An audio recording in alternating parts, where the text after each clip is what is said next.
আসসালামু আলাইকুম ভাই ও বোনেরা, আমার সালাম গ্রহণ করবেন।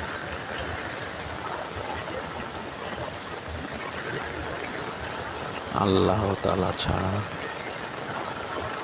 আমাদের আর কেউ রইল না।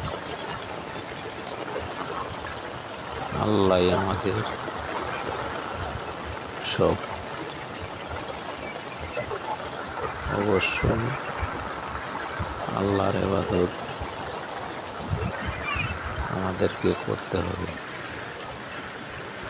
আমরা যেন সকলেই আল্লাহর ইবাদত করতে পারি, কেননা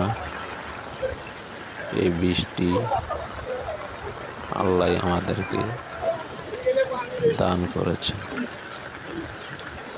না হলে আমরা এই পানি পেতাম না। আল্লাহ।